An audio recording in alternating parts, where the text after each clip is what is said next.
epidemiology of these HAIs to identify transmission, disease transmission, and how can we use evidence-based literature to prevent some of the HAIs.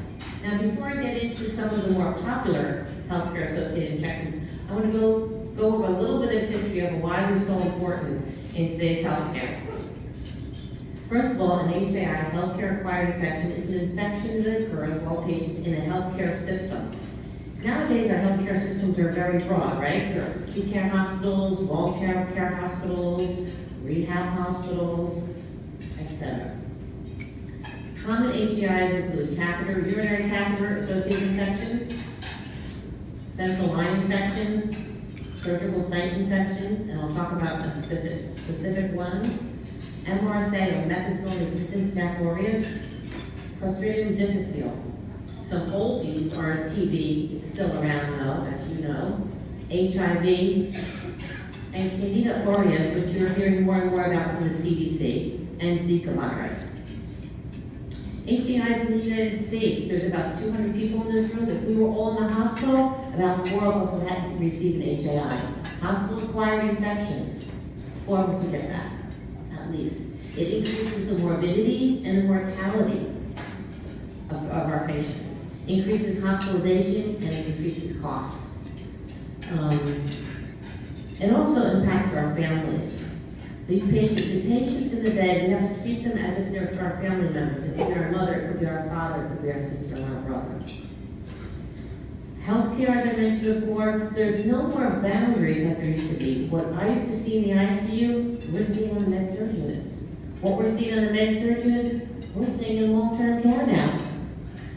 Ambulatory care, we're doing surgery in ambulatory care that we would have never done in ambulatory care. We're doing orthopedic surgery, discharge, same day. Hysterectomy, same day discharge. Very different. Therefore, we're sharing patients, but what else are we sharing between these associations and affiliations? Bugs. Okay?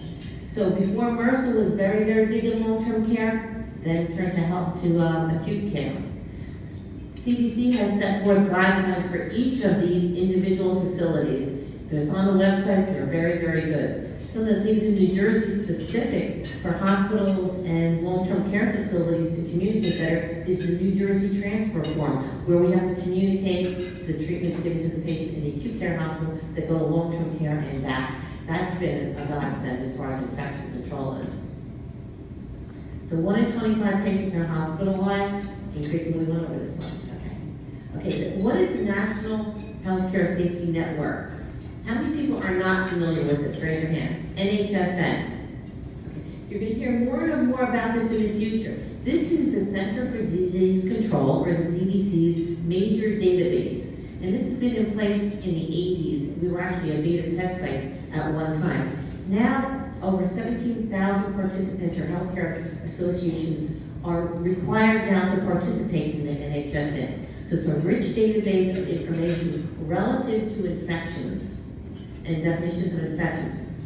It also tracks influenza in our healthcare providers. Influenza in our healthcare providers in long-term care as well as acute care.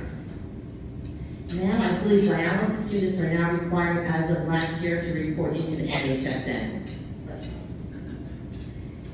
HAI progress reports. Many of us have heard that this is our leapfrog data. Okay, we can now go in the state of New Jersey on the hospital compare, and I can see which hospital has the highest infections in CLABSIs, in CALDIs, in colon surgery. Where do you think that data is all coming from? NHSN, because the hospitals have to put that data in. And you have to think about that. How good is that data? It's as good as the person that goes looking for the data, right? If you have a very rigorous case-finding surveillance program, you're going to have a lot of data in there. If you have skilled ICPs or infection preventionists, you're going to have really good data in there as well. So the database is only as good as the data going in there. They do validation studies as well, too, to make sure the data is accurate. Am I going backwards again? Okay, so Leapfrog also looks at data. They're taking it again from coding data as well as from the NHSN and electronic medical records. HAI progress reports. So the NHSN provides data for national requirements reports. So how did we do last year? We did great in CLABSIs as a nation. We did great in surgical site infections. We did actually pretty good in c-diff and MRSA, where in the nation where we had an increase in infections is in counties, believe it or not. We saw more counties in 2016 than the previous year. So we have national data and we have state data. We drive it down to the state level. Now, value-based purchasing. Have you heard about that? Are you familiar with it? Okay, that's the Medicare program, right? Federal government. What it actually is, it's part of the Affordable Care Act. What happened is Congress instituted this. It said, Medicaid, we want you to incentivize hospitals to get quality care to Medicare patients. So what they did was they, as of this year, the increments went up. This year, Medicare held back 2% of what hospitals should have gotten paid. So in a hospital that sees a lot of Medicare patients, that withholding of 2% could be up to $1.2 million. So they held back that money in a certain hospital, $1.2 million. They'll say, we'll give it back to you if you do two things. We're going to set a threshold, you have to reach that threshold and decrease your infections, and you have to improve from 1 year to the other year, and we'll tell you which years we want you to improve. And then you'll get back some of it or the whole 2%.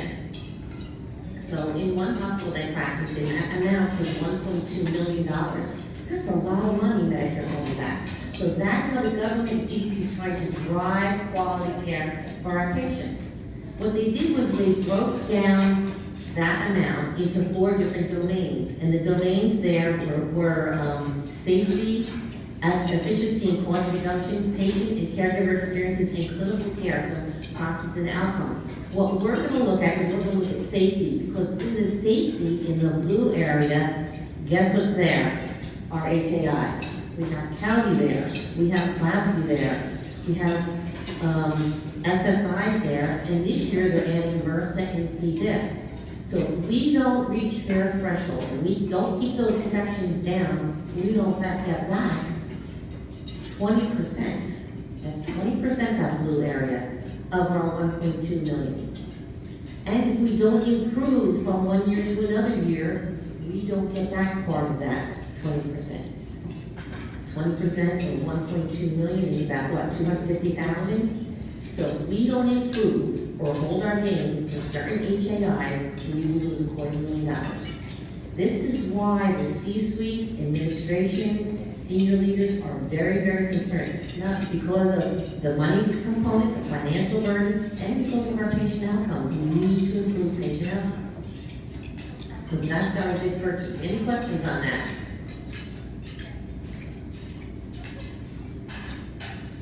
Okay, so we're going to talk about HAIs and the types of HAIs. So CDC gives specific definitions for HAIs. They're very, very difficult. They're very different. They're different for neonates. They're different for long-term care. They're different for acute care. I'm most familiar with acute care, so we're going to talk about those. So catheter-associated urinary tract infection, or CAUTI. The hospital definition. The catheter has to be an indwelling catheter. That means no external catheters, no female urinary drainage systems, right? The PureWave device, no suprapubic catheters, no intermittent catheterizations. They do not count. It has to be an indwelling urinary catheter. It has to be in for 2 days. Okay? 2 full days. Okay? Even if it goes in, we insert it at 11:59 p.m. on Sunday, that counts as a day. Not rolling time, it's a full day. And if the culture is obtained on day 3, day 1 is day of insertion, and that culture is positive for 1 or 2 species, 100,000 colonies, and the patient has symptoms listed on there, fever, 100.4, suprapubic tenderness, CDA tenderness, dysuria, that counts as a CAUTI. Now that patient could have came in with it, but if we got that specimen on day 3, and that goes in for 2 days, we get the infection. We get the hit for that infection.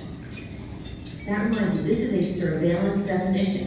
Okay, CDC was used, the database, as a surveillance methodology to study the epidemiology of certain HAIs. So they have specific surveillance data, so I can compare my HAIs to Judy's HAIs in another hospital because we use the same criteria. It's not a medical diagnosis, it is not a clinical diagnosis. It doesn't trump a clinical diagnosis. The clinical diagnosis is what the practicing practitioner uses to treat the patient. It could be an HAI based upon my definition, based on the CDC. According to the physician, it could be made with it, but it didn't meet his criteria. And that's very important. Physicians struggle with that a lot, especially when it comes to surgical site infection. They're telling me, Chris, it's not an SSI. I said, it's an SSI based upon the CDC. And we call it based upon the CDC definition.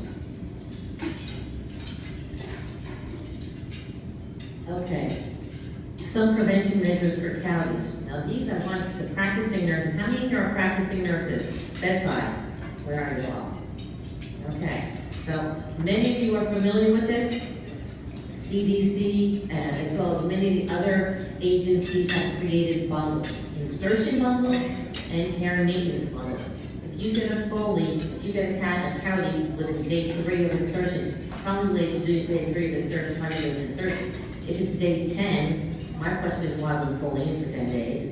There's probably care and maintenance. So some of our insertion bundles, the emergency departments have programs. I believe the New Jersey Hospital Association had a HEN project, kill counties in the ER. So the ER now has indications to put Foleys in. They don't not put indwelling urinary catheters unless there's a specific indication. That was one program. So you put the smallest bore catheter in, right?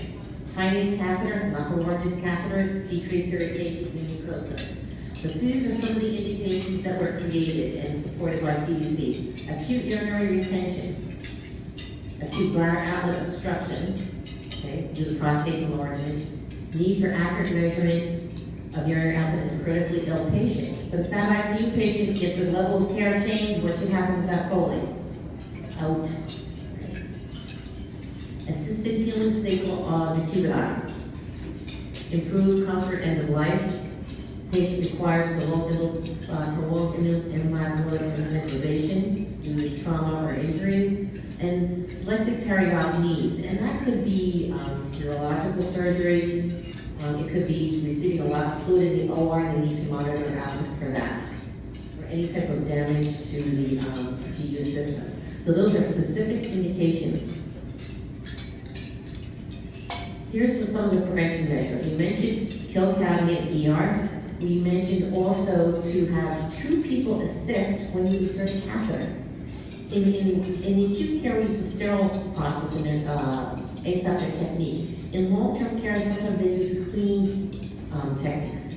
So we really require 2 people to be present when you insert the Foley. In case the Foley is inserted in the wrong orifice, you need to get another one. You can have the person stabilize that patient and someone can get another Foley catheter. Secure the catheter to the leg to prevent any tension and pull. It's always good to have all of your material and your equipment in one area. Drainage bag below the level of the bladder to prevent backflow. Okay, so don't have transport, put that drainage bag on the stretcher. That's a common one. Tubing is not kinked, so the urine flows out of the bed. Label the drainage bag with the insertion date and time. Assess the need for the catheter, and this is a Joint Commission requirement as well. We are to daily, some hospitals have a 2 shifts. Assess the need for that indwelling urinary catheter. What we've been doing in the hospital is making that part of the bedside handle report. So if I go in and I'm assessing Judy from head to toe and she has an indwelling urinary catheter, okay, Mark, why do we need that catheter in? What's the indication? What are we doing for it? Well, and so now maybe it's bladder obstruction. Well, what do we do for the bladder obstruction? What's the urologist ordering? Is he ordering rapid flow or something, some of the medication? What's our plan for training? Hand hygiene, can't say that enough. When you need a specimen, we know you have to take a sterile syringe and take it from the port. We never take specimens from the bag, right? And the bag, the drainage bag should be elevated off the ground. Separate emptying container. So if Judy has, I'm picking on Judy a lot today. If Judy has an indwelling Foley and she's in room 3201A, and I'm in 3201B, there better be 2 urinals in that room or graduates or empty containers in the bathroom, each labeled with 3201A and B, right? Cannot use the same empty container. Another big issue for Joint Commission, and they will look for this, is are we educating our patient? Does Judy know what she can do to prevent a catheter-associated urinary tract infection? Does her family know? They're very, very big on educating the family or significant other, and documentation. You may have told me how to prevent a cavity, but if you didn't document it, it wasn't done. So you have to document it. Some other things on here is, on urinary catheter, they have a closed system. That's the best kind of Foley catheter to put in, right? With a seal connecting the catheter to the drainage bag. Okay. Then I know it's a closed system. If you're finding a lot of those seals broken, something's going on. You may need to do away with old drainage bags, okay, and just go with urimeters in certain areas. In our ICU, in our cardiac trauma unit, we only have indwelling urinary catheters attached to urimeters, no more drainage bags. Because the patients were going to the floor, to the ICU, and they were changing the bag, breaking the seal. We don't want to do that. Also, when we talk about backflow, your patients with indwelling urinary catheters, there's a little metal clip on the bottom, sometimes they're plastic, sometimes they're metal. If that patient's going to have an MRI, where's that Foley bag going? I can tell you where it's going. It's going under the pillow of the patient. So we have to make sure that we involve all of our departments, including our ancillary departments, in our education process. Because when I went down to MRI, that's where the Foley bag was. So now they have it on a stool in the bag with a sandbag holding the metal clip there. Transport was another one that needed a lot of education. We supported them with that. So those are some of the things. You really need to do a needs assessment of your organization, a risk assessment, to see where the cavities are. So far, I know last year, 2016, we had 15 cavities, which is too many at community medical center. This year, we were doing really, really good the first and second quarter, but the third quarter, we had some opportunities. So we have 9, so we're going to try to keep it there and no more. So we did pretty good. So value-based purchasing, 16 to 17, will show improvement, which is good. Questions on cavity prevention? What else? Yes?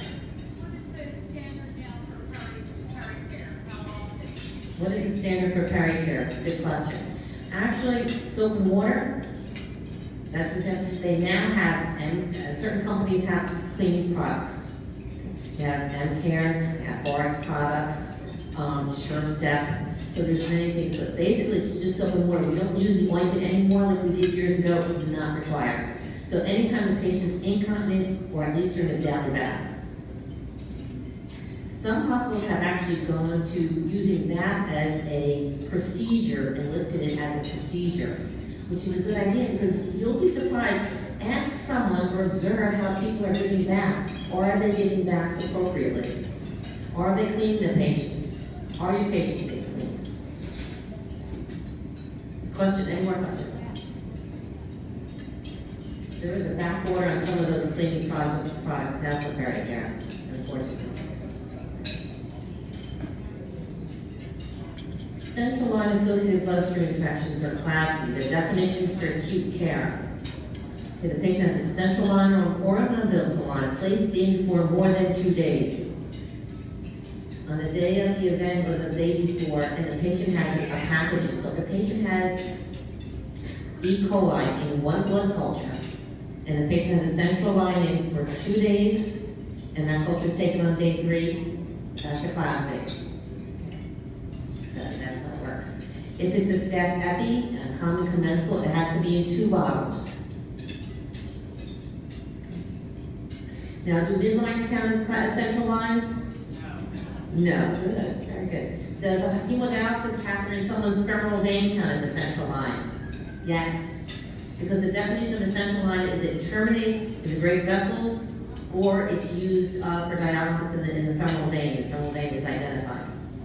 Intra-aortic balloon pump? No. A lines? No. Pulmonary artery lines, swans? Yes. Also, the line has to be for infusion. So if I have a portacath and I'm not accessed, and I was accessed a year ago, and I come in for pneumonia, and they don't use my portacath, that line should not be counted as a central line. It has to have infusion of fluids through it or withdrawal of blood. By the end of this, I'll get it right. Okay, so some preventions for central lines. More and more people are beginning to use midline catheters as a means to administer certain antibiotics, not all antibiotics, for pain management instead of using PICC catheters, which is a good idea. But there are some little niches with midline catheters that we have to be careful of, okay? Because it's a peripheral line, just insert it a little bit longer, and the dwell time is longer, it can go up to 28, 30 days, which is good. So you have to be careful. So some prevention for central lines. Put a line in only when it's needed. 3 rules for any devices. Put the device in only if it's indicated. Take care of it aseptically and get it out as soon as possible. 3 very easy rules. Decreases your device day infections. So you insert the line under maximal barrier protection. Long drape covers the whole patient. Mask, gown, and gloves on the assistant and the person who inserts the catheter. And there's checklists that go along with insertion to ensure these are insertion bundles. And studies have shown that we can decrease infections by 70% by using some evidence-based practices. 70%, that's huge. Use alcohol impregnated caps. Some people use the orange caps, some people use the green caps. They're impregnated with alcohol to keep the surface of the ports clean. So when you inject medications through it, it's clean. Use end caps when disconnecting tubes. If a patient needs to get up and go to the bathroom and you want to disconnect it, you can't leave that end of that IV tube hanging, right? You have to put an end cap on it. Label the IV tubing, label the fluid. Change your IV tubing and dressing per policy. We also use CHG sponges, either the wild pack or they also have the CHG on the tegaderm where you can see it. That is recommended in the guidelines for prevention of infections. Always wash your hands beforehand with the catheter. And again, educate patient and family on prevention of CLABSI.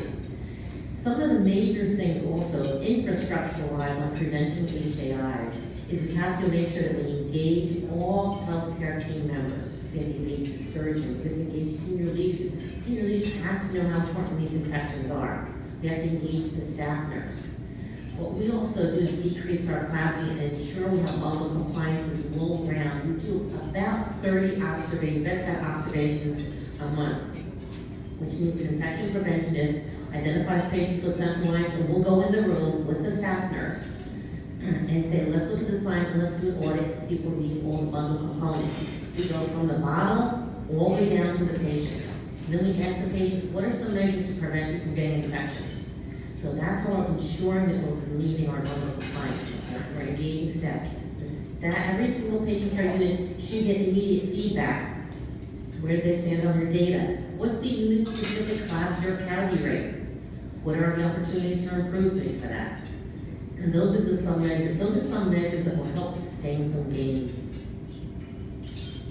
Questions on CLABSIs? We're also looking to ensure our practitioners that insert these catheters are competent. And education is provided on at least an annual basis, and anytime there's a change in process. Sometimes we have those clamps, either the positive pressure, negative pressure, neutral pressure. That requires education for the staff nurses that access them.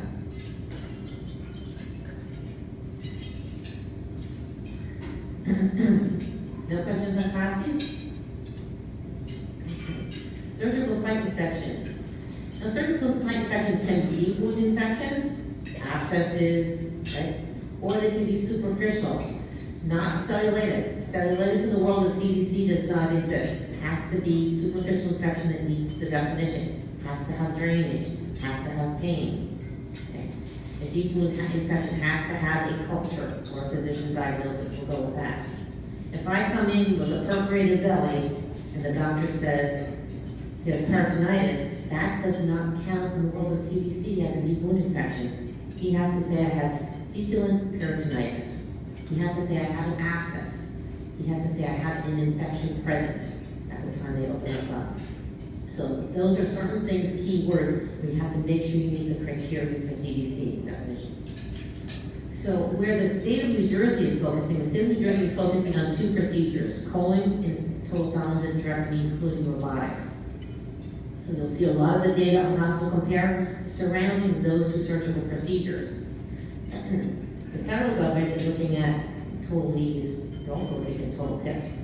They're going to be looking at mostly total knees they're looking at. They're saying total knee infection. If you get an infection in your knee, it's a deep-seated infection. It's osteomyelitis, long-term antibiotics, revision of your knee. You can have a valve, get vegetation. So orthopedic surgery is a clean surgical procedure. You should not get infections.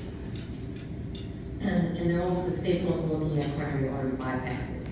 There's also a program, I'm not sure if you're aware of CJR, that's a federal program where they chose certain hospitals in certain regions in the United States to say, how much is it going to cost us to do a knee on Judy in New Jersey? How much is it going to cost us to do a knee in Ohio, one in California? Why is there such a disparity? It should be all the same. You're using the same product, right? You're using the same antibiotics, right? How come it's more expensive in Jersey than in Ohio? So they're looking at evening out that as well. So in the future, healthcare is going to change more. And the hospital will get reimbursed a fee, a number, determined by Medicare. And that payment will go to everyone involved in the healthcare team, including the surgeon and anesthesiologist. That's the future. Okay. So pre-op, what can we do? There's some really good guidelines in CDC that actually were supported in the JAMA Journal of Surgery in JAMA, I think July of this year. IHI has great guidelines for orthopedic surgery in November 2012. And for the IHI initiative, they have 3 major focuses. They said we want patients to complete CHG baths the day of surgery and the day before. And it's been proven statistically that that will decrease infections because it will help decolonize the patient's flora, thereby decreasing the SSIs. That was one of their initiatives. And the other initiative is to use an alcohol-based skin prep with CHG or iodoform. So either use Prevail, which is iodoform iodine with alcohol, or ChloraPrep, which would be your CHG and alcohol. That's another requirement for IHI for joints, for knees and hips. And the third thing is screening patients before surgery for not only just MRSA in the nose, but regular Staph aureus in the nose. And if the patient is positive, decolonize them with Bactroban and give them vancomycin as a drug of choice opposed to Ansep as a antibiotic prophylactic. So those are the 3 IHI. Now, JAMA had a list of other ones in addition to those 3. So some of these issues that JAMA mentioned, supported by the CDC, was using the correct antibiotic at the correct dose. So if I'm 120 kilograms, which equals 265 pounds, about that, I should not get 1 dose of Ansep. I should get 2 doses of Ansep. 2 doses of Ansep. How soon before cut time? 1 hour. We need that drug to hit the tissues and saturate the tissues. 1 hour before cut time, or 1 hour before tourniquet up time. Because if you put a tourniquet on my leg because you're operating on my knee, you're giving me the Ansep and you have that tourniquet on, the Ansep isn't going to get to the knee where it needs to go. Okay? So it's 1 hour before tourniquet up time or cut time. So, and antibiotics are key. 1 dose of the antibiotic, and if the surgery is prolonged, about the half-life of the drug, Ansep will be about, what, 4 hours to redose in the OR. That would be intraoperative, okay? We're also looking at the antibiotics. I know it's not one of the procedures that the state of federal government is looking at, but there's a lot of literature about C-sections now. Women that are having C-sections, they're much heavier their weight than it used to be, and now they're looking at giving additional drugs for women with elevated BMIs. And they're also looking at using different drugs too, like azithromycin in addition to naproxen, which is interesting. Again, surgical site infection includes patient education, big on patient education. Some hospitals are giving the CHG bath up to 5 days before surgery and the day of surgery. Okay. They're showing with the CHG, the chlorhexidine gluconate, the more you decolonize the skin, the more the log reduction of staph, regular staph, and worse on the skin. So that's helpful as well as decolonizing the nose. What I thought also was important is there's a group called the Periprosthetic Institute, and that's nationwide. And they have a great guidelines put out about 2 years ago, and they mentioned smoking cessation. Patients should stop smoking before surgery. Patients should stop drinking alcohol before surgery. Patients who are on immunosuppressant therapies for lupus, RA, maybe irritable bowel, Crohn's, those patients have to be evaluated because they're at risk for surgical site infections. No remote site of infections, okay? So if I have, typically orthopedics is good with a total urine culture before orthopedic surgery, but any elective surgery, you should make sure you have no remote sites of infection. Dental care should be done before surgery. That's a biggie in orthopedics, because a lot of times your mouth is full of bacteria. And when you put a joint into someone, staff loves joints. They just love any type of inanimate object. A stent, ventral hernia repair, you put a stent in me, or a AAA, you put a stent in me, staff will go right to that stent.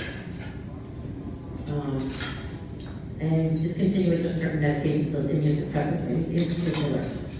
So this is all pre-op. So all before the patient gets ready for surgery, this has to be done. So we cannot look at patients anymore as the patient in the hospital, right? We have to look at the whole continuum of the patient.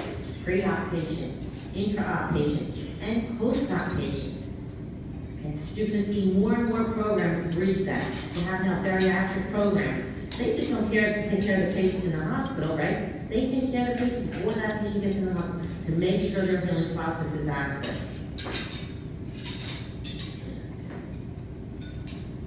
Intra-op, time of antibiotics I talked about, right? The right drug, the right dose, and redosing appropriately. Supplemental oxygenation. This is something that's been out for maybe about 4 or 5 years. Giving patients more oxygen during surgery, even people with normal pulmonary functions. Increasing the oxygenation during surgery and after surgery and making sure they have O2. They're tying the supplemental oxygen with the ability for the immune system to perform phagocytosis and things like that. So the better oxygenated the patient is, the more healing occurs and the better scalp. You know what's not on there, Betsy, is glucose management. What about our patients with blood sugars over 200? Be them diabetic or not diabetic. Okay, hyperglycemia impairs the immune system.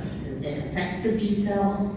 It does not allow chemotaxis to occur. It renders neutrophils not really, it makes neutrophils sluggish to go to any type of sort of site of inflammation and perform phagocytosis, okay? So get those blood sugars down under 200. Your patients will heal quicker than heal better. The type of anesthesia, years ago we would do general, right? General. Then they did spinals. Now they have something called tap blocks, where they're very, very localized anesthetics. Okay, so if you're gonna do my hip, the tap block is just gonna affect my hip, nowhere else. The more localized the anesthesia, the better the patient's healing is, okay? They can breathe better, the circulation is better. Changing gloves at certain times. That was a very interesting one when it came to colon surgery. Okay, so I come in with a perforated bowel and I'm cleaning up the bowel. Okay, I'm putting it back together. When the surgeon goes when he's done with the contaminated area of the bowel and he's working with the clean part of the bowel, he should go to the back table, change his gloves, and then go back into the belly, right? That's something that we have to do more of, and I think that's shown a lot of success for us in our OR. The changing of gloves, which you don't think about, because if you're not in the OR, we're in the OR. I'm not an OR nurse by default, I'm a critical care nurse, but I'm in the OR right now. Post-op. Years ago, we would keep patients on antibiotics for a long time, right? No more. Patients do not need any more antibiotics after surgery. Maybe 24 hours, that's it. Then they stop the antibiotics. 2 doses after surgery, done. Even in the presence of a drain. If you have a drain, it doesn't matter. Change dressing per hospital policy. They have a lot of new dressings out now where you don't touch it for 7 days. They have silver oxide in them. They're good. You still have to do your assessment and make sure that they're all okay. Ambulate the patient.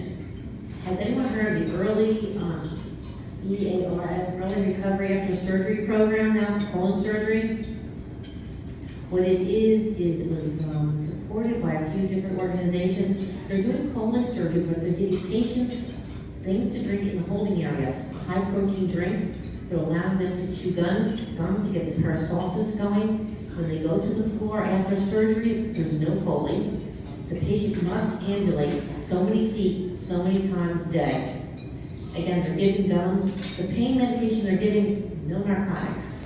More like Tylenol, IV, or non-narcotic medications. They're seeing much better results, decreased length of stay, decreased infection with this. Ambulation is a big factor. No urinary catheter, know that already. And discharging the patient home versus long-term care or transitional care units. They really want the patients home in their environment. And again, educating patients. Any questions on SSIs? Covered? Anything else? Good.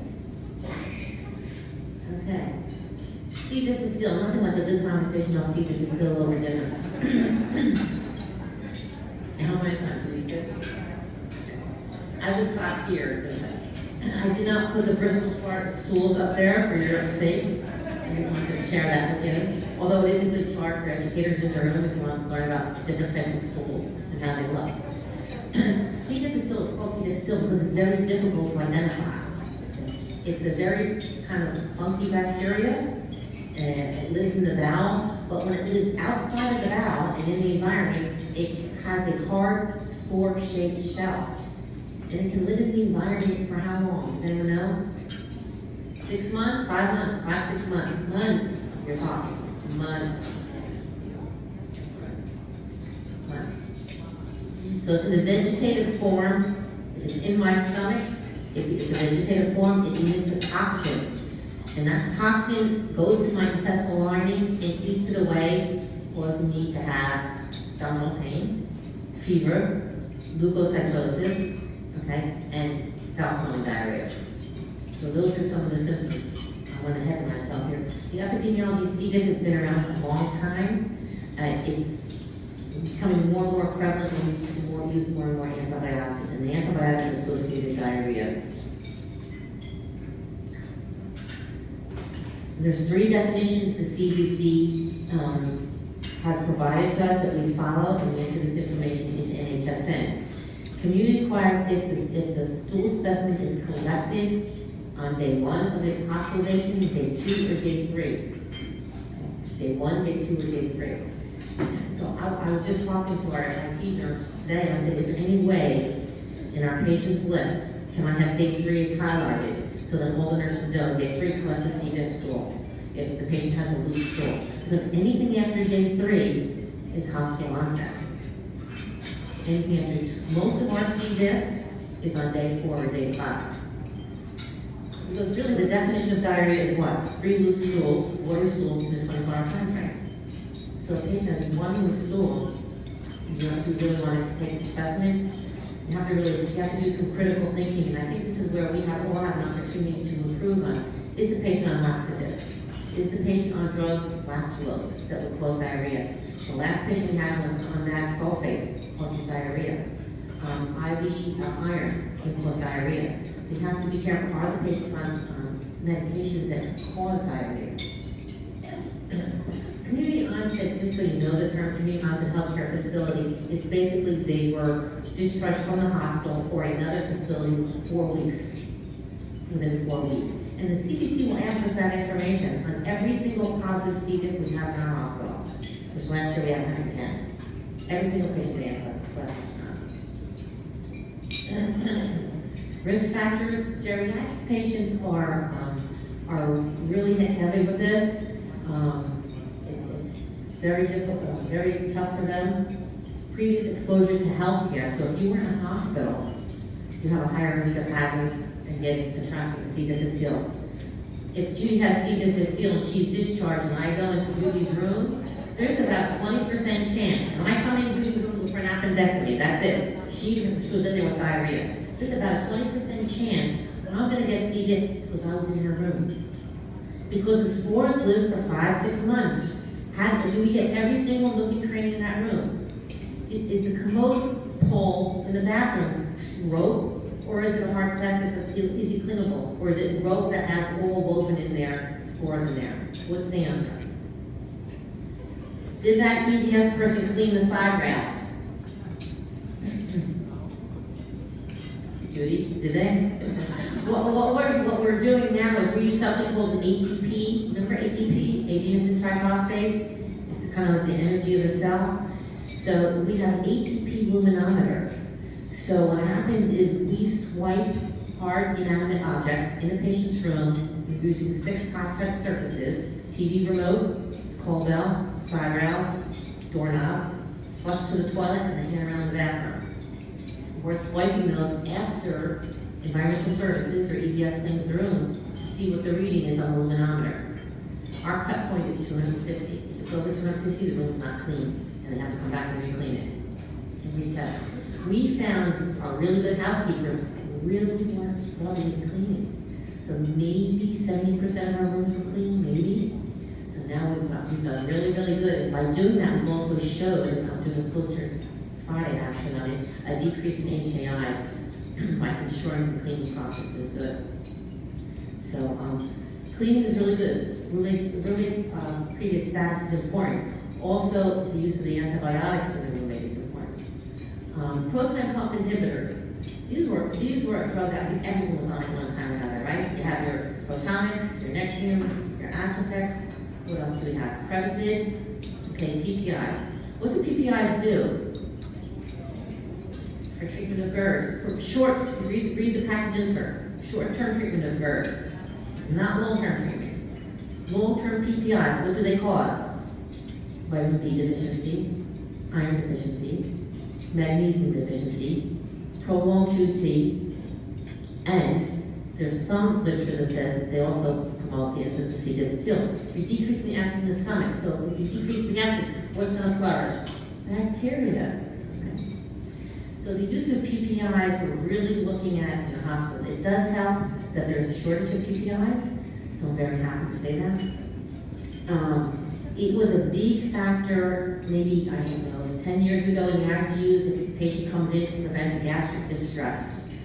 So now we're really looking at them, and we're kind of with a kind of slanted eye. If you have a history of being on a PPI, maybe we can reduce the dose when you come in because we don't want to have any relapse or side effects from stopping a PPI suddenly if someone's on long-term PPIs.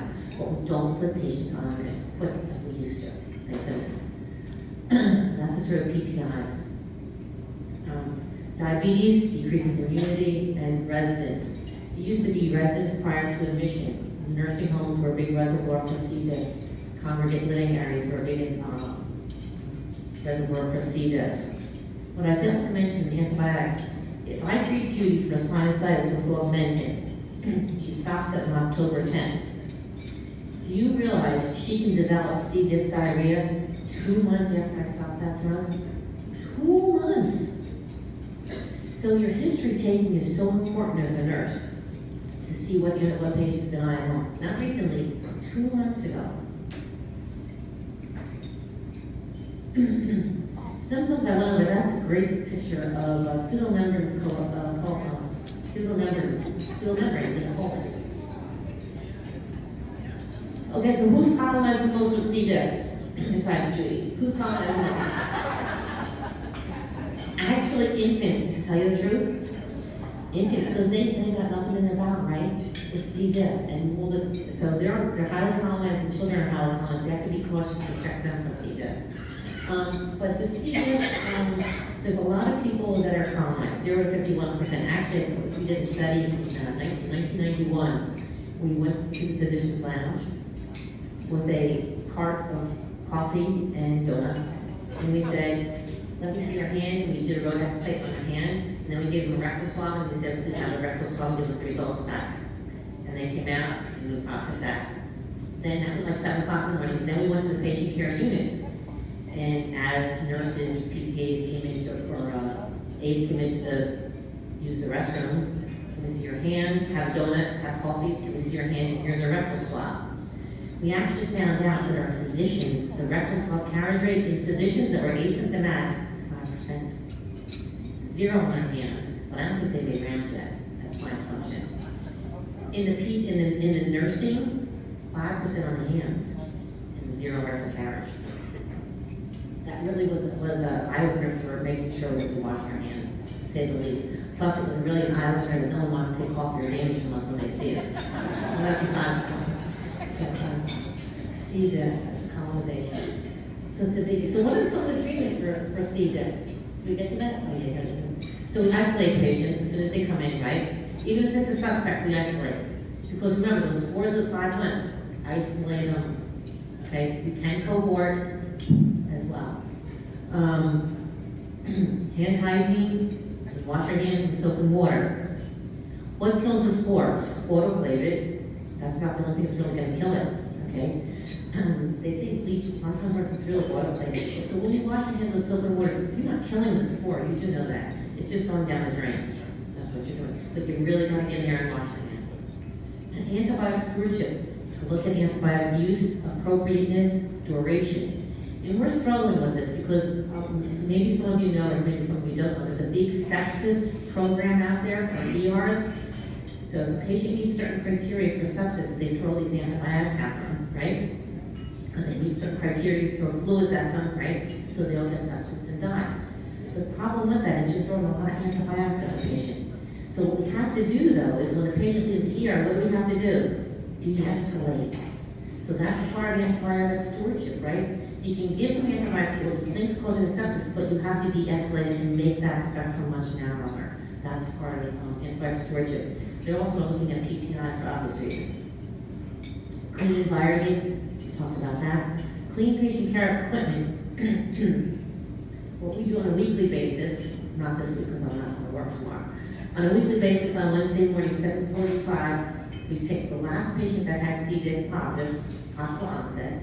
We call the director on Tuesday, and this occurs usually Wednesdays at 7:45 a.m. And we say, we'll be huddling on your unit to talk to you about Judy Schmidt and how she got c-diff and any opportunities to prevent that c-diff. So at 7:45, our Vice President of Quality is on the floor. Our Vice President of Support Services is on the floor, and our CNO, our Chief Nurse Attendant, is on the floor, as well as the staff. I try to do some of the night staff, as well as the day staff, as well as myself, pharmacy, and lab, to talk about Judy and her symptoms, what drug she was on, where we could have gone better with her drug choices, where we could have gone better in collecting the specimen. Could we have collected it sooner, more timely fashion? Okay.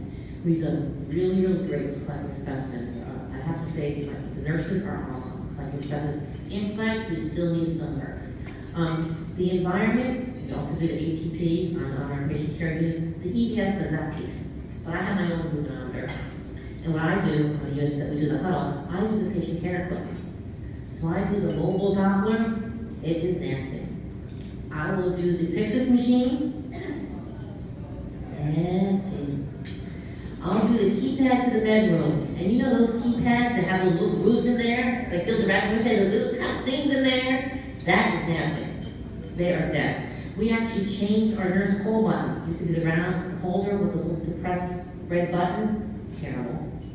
So we're trying to really make sure that nursing is cleaning the equipment between patients. So we decrease the spread of other infections. What we also found, which I didn't really think about until last week, was chairs. Because the phones were pretty good. We're cleaning our phones. You pull a chair out and sit down. Judy didn't wash her hands, and she pulled that chair out. I'm going to sit there the next one. And I'm getting my hands dirty. So now we look at the chairs and make sure we're cleaning those chairs. So we've done a lot of things in the environment because everyone wants to push those UV loads, big robots, right? Everyone wants to get a robot for what, $90,000, $100,000? I like 2 nurses or 1 nurse for that, right? But the robot's not gonna work because the bioburden is so heavy. If this is full of bacteria, nothing's gonna get through that. You have to clean that good and keep that bacteria low. I'm not looking for 0, I'm looking for 250 relative light units, and that's more than enough for me. Look at this, fecal transplant. What about that? Okay, so we know the drug of choice for c-diff is flagyl for mild c-diff, vancomycin for moderate to severe c-diff, difficile or dixamide for recurrent c-diff. That's a new drug. It's called difficile. And there's a new monoclonal antibody that's given IV ×1. It's for recurrence too. I've only seen that given once. But fecal transplant, fecal microbiota. Okay, it used to be bring your own blender and your stool of a family member or significant other. We've grown in healthcare. Now there's a company called Open Bio, and there's another company I'm sure gonna come around. And actually they're making a pill form where it is stool. The stool has been checked for all of infectious disease to make sure it's clean, and you instill it in a patient through an NG tube or through the rectum in the ileum, and you leave it there. The patient stays on their side for an hour. They're given Imodium because we don't want to lose the good stool in there, and they're sent home. Do you know this is over 95% effective? 95%, that's great. You have a patient with severe recurrent c-diff, and you do this, initially you're thinking, oh, that's terrible. But 95%, we're seeing great results with this. We had to do at least 50 so far in the hospital. Great results. Only one person had a refractory case. So I'm real excited about that. In fact, someone in my PhD class is doing a quality of life, her dissertation is on quality of life of a patient with C. difficile, recurrent C. difficile that receives a fecal transplant. So, very interesting. Any questions on that? Yes?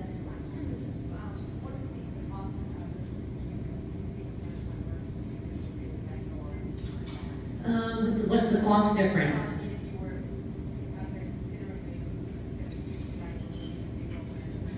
The fecal transplant would have to be recurrent. So if Judy's only coming in this year and maybe next year, she's really not a good candidate. She has to have like recurrence.